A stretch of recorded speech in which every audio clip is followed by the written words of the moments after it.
नमस्कार, मैं हूं गंगेश गुंजन। आज हमारी चर्चा फिल्म स्टार आमिर खान की खास मुलाकात जैमिना एर्दोगान से हुई है, तुर्की की फर्स्ट लेडी के साथ, उसको लेकर है। आपने एक फिल्मी गाना सुना होगा, जो तुमको हो पसंद वही बात करेंगे। आप ये सोचेंगे कि इस गाने का इस मुलाकात से क्या लेना देना है, लेकिन हम आपको समझाएंगे कि इसका सीधा संबंध कैसे है। इसके अलावा जो इस वीडियो में आप समझेंगे वो ये है कि ये मुलाकात ठीक 15 अगस्त को ही क्यों हुई। ये दोनों मुद्दे बेहद अहम हैं। और फिर तुर्की ही क्यों, जिसको लेकर हर जगह चर्चा हो रही है कि तुर्की ही आमिर खान क्यों गए। सभी जानते हैं कि तुर्की के जो राष्ट्रपति हैं उनका स्टैंड भारत विरोधी है लगातार, और इसको लेकर भारत लगातार अपनी नाराज़गी भी व्यक्त करता रहा। तो फिर ऐसे समय में आमिर खान क्यों तुर्की गए?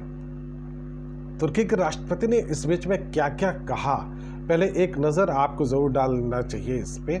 जब दिल्ली राइट्स हुए तो तुर्की के जो राष्ट्रपति हैं एर्दोगान, उन्होंने ये कहा कि जो भारत है वहाँ पर मुस्लिमों को मारा जा रहा है और मारने वाले कौन हैं, ये इस तरह की बातें की, और हम कह सकते हैं जिसमें भारत ने अपनी प्रतिक्रिया भी दी। उन्होंने कश्मीर को लेकर कुछ बातें की जिस पर भारत ने रिएक्शन दिया। इससे पहले संयुक्त राष्ट्र महासभा में भी उन्होंने कश्मीर को लेकर जो बातें कही उसको लेकर भारत ने नाराज़गी जताई, और ये सारी घटनाएं 19-20 की हैं। तो अचानक आमिर खान तुर्की कैसे पहुंच गए? वहीं फिल्म की शूटिंग करने की क्यों ज़रूरत पड़ गई? ये एक स्वाभाविक प्रश्न है, कोई भी पूछना चाहेगा। अहम बात ये है कि कोरोना फैक्टर को लेकर ही यहाँ से वो शूटिंग तुर्की ले जाकर करना चाह रहे हैं आमिर खान। लेकिन क्या कोरोना वहाँ नहीं है? जो आंकड़े हैं बताते हैं, आंकड़े पर अगर आप नज़र डालें तो जो हालिया आंकड़े हैं वो 2 से 15 अगस्त के बीच में भी 16,000 से अधिक मामले वहाँ पर निकले हैं। तो ऐसा नहीं है, और 6,000 के करीब कोरोना पेशेंट्स की मौत हुई है वहाँ। तो और 2 लाख 2.5 लाख के आसपास आप कह सकते हैं कोरोना पेशेंट्स वहाँ पे टोटल हुए। ठीक है कि उसमें कमी आई है, लेकिन ऐसा नहीं है कि वहाँ कोरोना का प्रभाव बिल्कुल नहीं है। फिर तुर्की क्यों? जब मैंने कहा तुर्की क्यों, तो आपको समझना होगा कि आमिर खान का तुर्की प्रेम क्यों है। इसलिए मैंने कहा कि जो तुमको हो पसंद वही बात कहेंगे। ये ख़ास बात है, ये ज़बरदस्त है, इस पर ध्यान देने की ज़रूरत है कि जो भी बातें जो ख़ास तौर पर मोदी विरोधी हैं या जो सरकार विरोधी हैं, वो अक्सर वो स्टैंड लेते हैं जो बिल्कुल उसी तर्ज पर होता है जिस तर्ज पर पाकिस्तान चलता है। आप सभी जानते हैं कि अभी हालिया दिनों में तुर्की और पाकिस्तान के बीच में ताल्लुकात बड़े गहरे हुए हैं। पाकिस्तान की शह पर ही, पाकिस्तान के उकसावे पर ही तुर्की भारत विरोधी बयान लगातार दे रहा है। और वहाँ की फर्स्ट लेडी ये बताती हैं कि आमिर खान से उनकी मुलाकात हुई और वो अपनी फिल्म की शूटिंग यहाँ करेंगे, और इस तरह के उन्होंने ट्वीट किया है। हम उनकी फिल्म का नाम लेना नहीं चाहते, चूँकि अक्सर आपको मालूम है कि फिल्मों को लेकर सभी स्टार से चाहते हैं कि कोई विवाद पैदा हो, और विवाद होने के बाद उस फिल्म को एक स्वाभाविक एज मिल जाता है, प्रॉफिट, उसका एक तरह से बेनिफिट मिलता है। तो इसलिए हम फिल्म का नाम नहीं लेंगे, लेकिन इतना ज़रूर हम आपको बताएंगे कि आमिर खान जो तुर्की गए हैं, दरअसल वो कोरोना का भय अपनी जगह पे है, कोरोना यहाँ पर ज़्यादा है वहाँ कम है, ये भय अपनी जगह है। जो सबसे इम्पॉर्टेंट फैक्टर जो नज़र आता है वो ये है कि जो भारत विरोधी स्टैंड है तुर्की का, उससे उन्होंने बिल्कुल नज़रअंदाज किया है।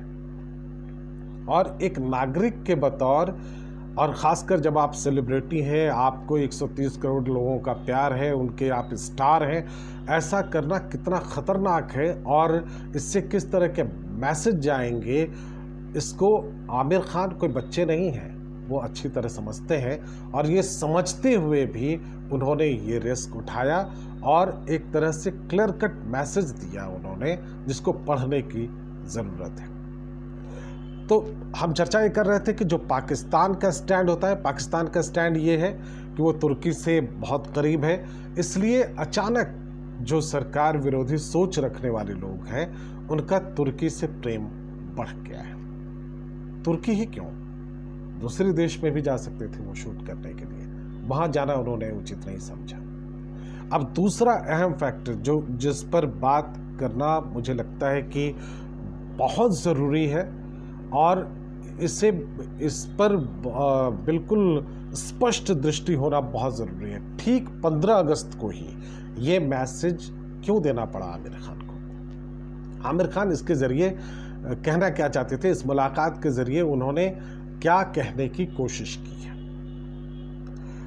15 अगस्त स्वतंत्रता दिवस है और इस दिन सारे लोग, भारत के लोग उत्सवी माहौल में रहते हैं। 15 अगस्त को इन तमाम उत्सवों को छोड़कर आमिर खान, जो कि फिल्म स्टार हैं, जो कि बड़े स्टार हैं, वो पहुंचते हैं तुर्की, जो कि भारत का अभी एक तरह से सीधा सीधा दुश्मन है, या एक कह सकते हैं कि उसका रुख जो है वो बहुत हद तक दुश्मनों की तरह है। तो 15 अगस्त को वो ये मैसेज देते हैं तुर्की को, और तुर्की के राष्ट्रपति पहले ही कहते हैं कि मुसलमानों को वहाँ मारा जा रहा है। तो वो जो असंतोष, मुसलमानों के असंतोष की बात हो रही है, जो इमरान खान बार बार दोहरा रहे हैं कि मुसलमानों में बहुत असंतोष है और मुसलमानों के साथ बहुत ज़्यादती हो रही है, तो ये असंतोष व्यक्त करने का आमिर खान का तरीका है। अभी वो स्टार है, आपके और हमारे सबके चहेते स्टार है, और उन्होंने जो स्टैंड लिया है उस पर ज़रा गौर कीजिए। उन्होंने ये बताने की कोशिश की है, उस पर ज़रा गौर कीजिए। उन्होंने जो बताया वो ये है कि वो इस देश में खुश नहीं है, और आपको मालूम होगा कि जब खुश नहीं है, उन्होंने स्पष्ट रूप से शब्दों में नहीं कहा, लेकिन आप जानते हैं कि कला की अभिव्यक्ति किस तरह से होती है और संकेतों में कितनी बातें कही जाती हैं। तो 15 अगस्त को मिलना और 15 अगस्त को एक ऐसे राष्ट्र की फर्स्ट लेडी से मिलना जिससे अभी हम कह सकते हैं जिसका रुख दुश्मनों की तरह है, तो वो एक कलाकार ने एक तरह से संकेत दिया है जिससे हमको, आपको और इस देश को पढ़ना चाहिए। अगर आप इसे नहीं पढ़ेंगे तो निश्चित रूप से कुछ गलती हो जाएगी।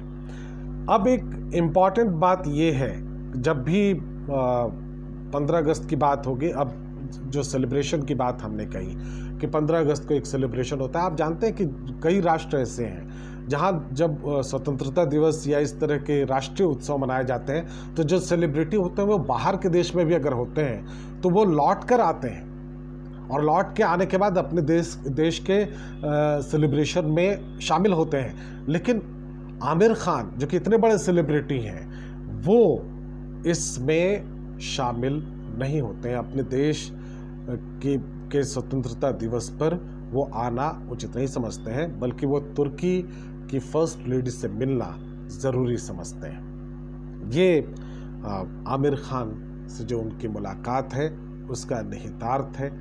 उनके संकेत क्या हैं, कला के ज़रिए जो बात कही। और एक जो जिस पर ध्यान देने की ज़रूरत है वो ये है कि तुर्की के जो राष्ट्रपति हैं एर्दोगान, वो कट्टर मुस्लिम पंथी माने जाते हैं, कट्टर मुस्लिम पंथी हैं वो।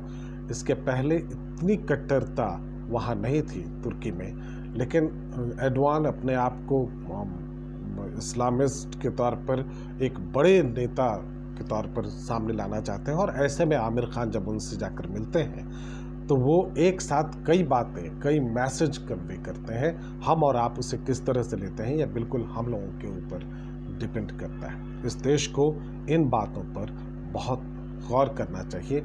आपको, हमको, सबको ये तय करना होगा और समझना होगा कि इस मैसेज का जवाब हमें कैसे देना चाहिए। आज इतना ही, इजाज़त दें, नमस्कार।